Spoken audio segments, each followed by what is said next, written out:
Welcome back to The Bounce. I'm Kelly Chavez-Menjivar. And I'm Andrew Coates. We have a great show for you this week. Stay tuned. Let's bounce. Our first segment is one you might have seen before. Please stay seated for Player versus Player. Hey everyone, welcome to Player vs. Player, the show where we take opposing views on video games and duke it out in a debate. I'm Cassie Rudolph. And I'm Aries Bermudez. Our hot topic for today is about the use of open world gameplay in today's gaming world. Is it worth it? Let's find out. Alright, so I personally think that open world gaming is worth it. It's been a recent trend that we've seen. It's been a really great use of space and exploration, and it lets players really just kind of do anything they want, fulfill their own quest line, make their own adventures, and I think that's a really great thing for the gaming world right now. Yeah, I'm not saying that open world games aren't fun, but you have to admit that some of the quests that they have are very long and time consuming, and most of the missions aren't even relevant to the main story. I mean, for a college student, that kind of keeps them really occupied, and they can't get things done in the real world. Yeah, I understand that. Some of the quests are really time consuming. Some of them are really boring.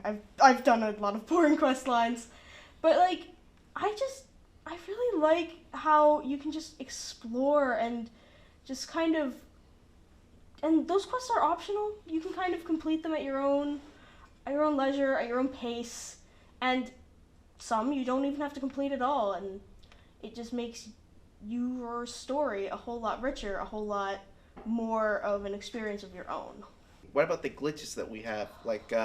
You play the character, and most open world games, they have this kind of glitch where you get stuck, or the face comes off of the guy, and all you see are the floating eyeballs and the teeth.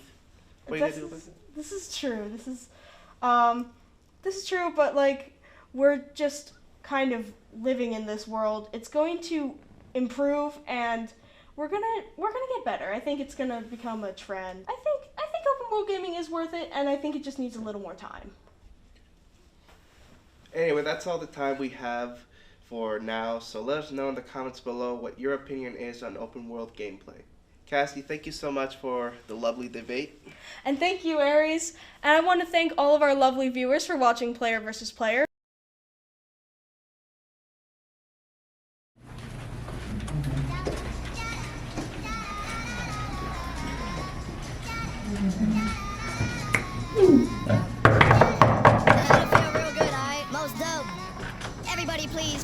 Whoa! Yo, I'm Jack Jock. And I'm Max. Alright, we are the hosts of Rider Rooms. It is the show where we are going to take an honest look at your classmates' dorms.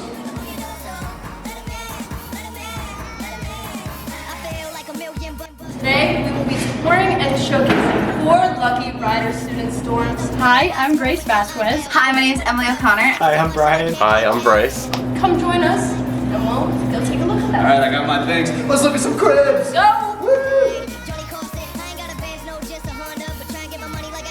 What's your...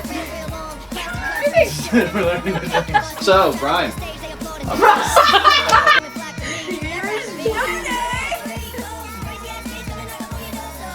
That's the life, guys. It really is. It is the life. The Bounce, shout out the Bounce. Avoid Switlick Hall, I guess Kroner above all. It's a hard one. There's only one answer. There's only one. Oh. Crazy, annoying, and pretty handsome. Cool. Good answer. Good answer. Take a show. My headboard, definitely my headboard. headboard. Oh my god. I cannot live without my headboard. It's the best thing in my room. Period. Cool. Period.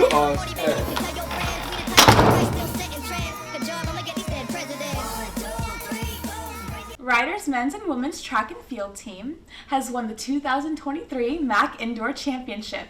This is the first time since 2017 that Rider Bronx men track and field team has won with an overall 207 points. This is the second time in the past 4 years that the women's team are the indoor MAC champs. Today, we are joined by Jordan O'Neill and Teagan Schein-Becker from the women's team. First off, congratulations on the win. Thank you. So what got you into track and field? For me personally, I was really athletic when I was younger, and I was kind of like trying out a bunch of sports, and none of them worked for me. I was just like wasn't good at other sports. So one day I was like, oh, I'm gonna try running, and it worked out, and I just kept moving forward with it. That's great. And how do you juggle being a Division I athlete and a college student?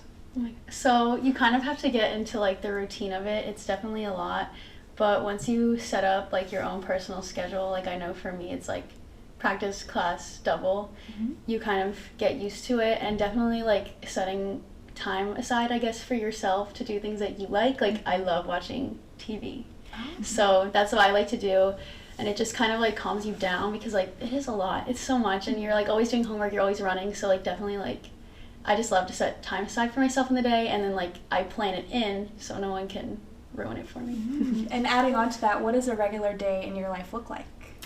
For me, I also babysit in the morning, so I kind of go to babysitting, I'm waking up early, and then I go to practice. So that's kind of like refreshing because I'm already awake. And then morning practices are 6:30 sometimes it's 8:30. So we're pretty up in the morning.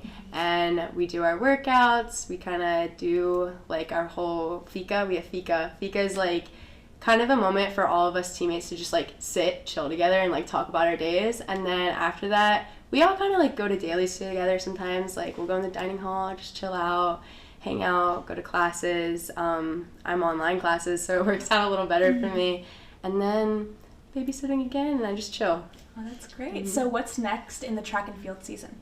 So next we have ECACs and IC4As for the men, and it's in Boston next weekend, and that will be our last indoor meet for most people besides NCAAs, and then we'll have our first rider meet on March 25th outdoors. It's the Rider 5-Way, so it'll be here, and then, you know, hopefully another MAC win. Yeah, that's awesome. So thank you guys so much for joining us, and we wish you a great rest of the season. Go Bronx! Today we are joined by Eddie Tamanini. He is a senior at Westminster Choir College, and you may have seen him perform on campus before. Thank you for joining us today, Eddie. Hey, thanks for having me, guys. Good to be here. So, I have to ask, what got you started in music? You know, it was a long, tedious process. Actually, from a very young age, I wanted to be a sports broadcaster for a long time. That was like my career dream. And then in middle school, I got into music, and I was kind of instilled the confidence to do so, and I got into all these high school choirs and stuff, and then from there I started a band and went from there, and it's just become a love ever since. So it wasn't like one of those things though where I was like a musical prodigy from like a young age. It was definitely a more recent thing, but yeah.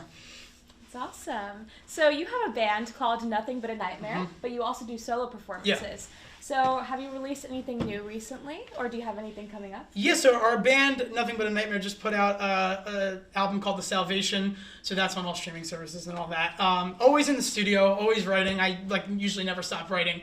Our schedule at Westminster is always very crazy, doing stuff for school. I'm a music ed major, so doing all that is always pretty crazy. But yeah, I mean, always writing in the studio. We have new music in the works, both solo and for the band. So always doing new stuff. Awesome. And where can people check that out as far as social medias go? You can check it out. Our band Instagram is at NBN Band on Instagram, and then you can follow me on Instagram, my personal, at Eddie Tamanini. I won't spell that, but that's about it. And we're on iTunes and Spotify, and anything you listen to music on is where you can listen to us. So yeah. And you're playing the song I Hate You today. So what made you choose this song to play for us? I wrote I Hate You about a lot of poor past relationships I had in high school, and I'm very open about talking about former bandmates that we have and struggles that occurred with all that. But yeah, I think just bringing that song to the table is really fun, and it is an enjoyable. It's kind of juxtaposed itself. It's a happy song, but it's got like very angry lyrics. But yeah, so that's what I was thinking. Thank you so much for talking with us today, Eddie. We can't wait to hear you perform. Cool, thank you. I hate you. Thanks for nothing up to something that makes me always hate you. Not for nothing, all your high school friends. Took a drive, it was the last night out at your place, and Huey Lewis in the news is like a slap in the face. Your daddy says you're perfect, but it all feels forced. Why you come around here messing with my feelings, trying to tell me things you always want to hear.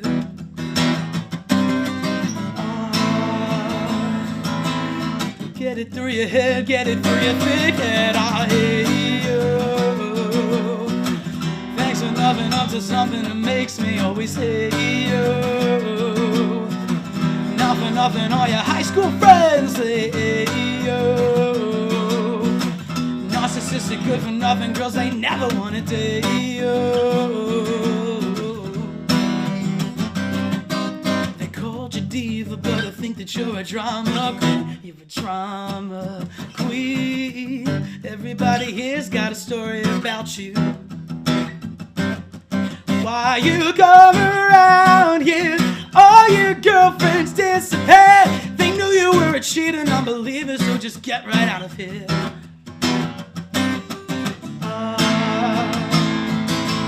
Nothing else to say, you wouldn't get it anyway. I hate you. Thanks for nothing up to something that makes me always hate you. Not for nothing, all your high school friends, they hate you.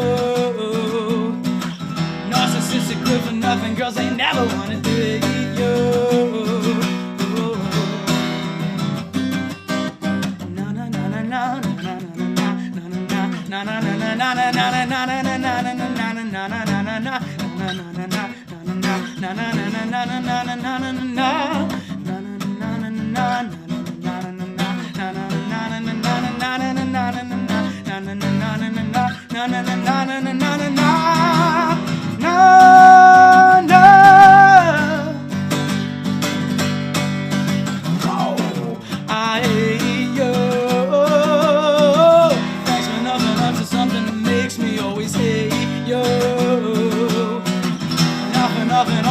school friends, they hate you. Narcissistic, good for nothing girls, they never wanna date you. Everybody now, na na na na na na na na na na na na na na